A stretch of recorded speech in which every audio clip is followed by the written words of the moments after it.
هاي حلوين، ازيكم عاملين ايه؟ يا رب تكونوا بخير. النهارده فيديو جديد وفيديو جميل جدا هيعجبكم ان شاء الله. النهارده هنجرب الجديد من ماكدونالدز، منزل سندوتشين جداد هنجربهم دلوقتي مع بعض ونقيمه وهنشوفه حلو ولا وحش. ويلا نبدا الفيديو، يلا نروح على ماكدونالدز ونجيب السندوتشات الجديده، خليكم معايا.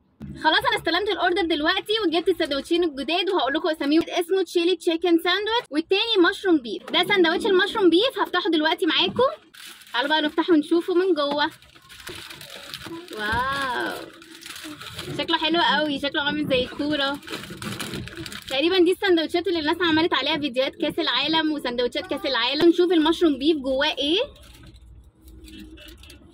قطعه البرجر بيف والجبنه ومشروم وبصل. بصراحه شكله واو، وريحته تجنن، ريحته جميله جدا يا جماعه. يلا ندوق مع بعض.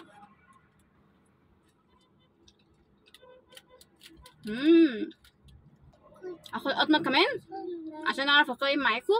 انا عارفه ان نص العربيه هي اللي ظاهره، بس انا مش عارفه احط الستاند بتاع الموبايل بصراحه. سندوتش عجبني جدا جدا، هقول لكم بقى طعمه ايه، بس استنوا بس اخد قطمه كمان.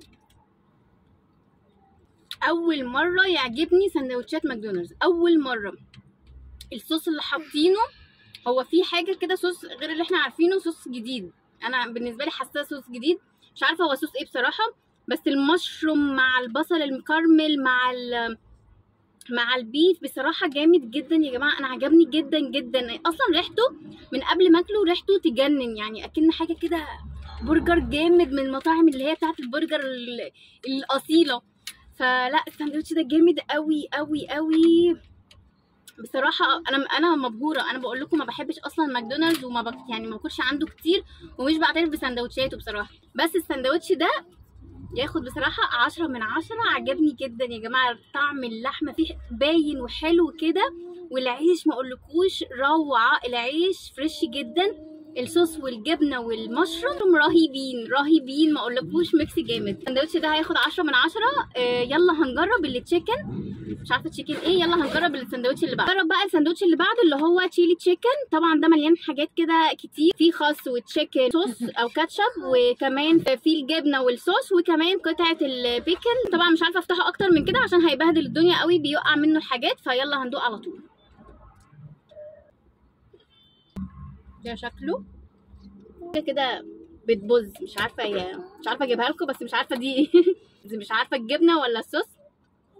فعلا سبايسي، الشطه فيه عاليه جدا بصراحه، طعمه حلو. بس البيف اجمد بكتير بكتير يعني. هنا السبايسي هو اللي غالب على الطعم.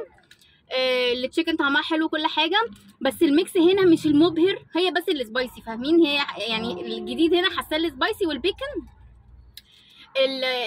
ده الجديد بالنسبه لي ان هو فيه سبايسي، لكن الطعم الجامد اللي تحسوا ان فيه شغل كده وفي حركه جديده عملها ماكدونالدز هو البيف اللي هو المشروم بيف. بصراحه اجمد من ده.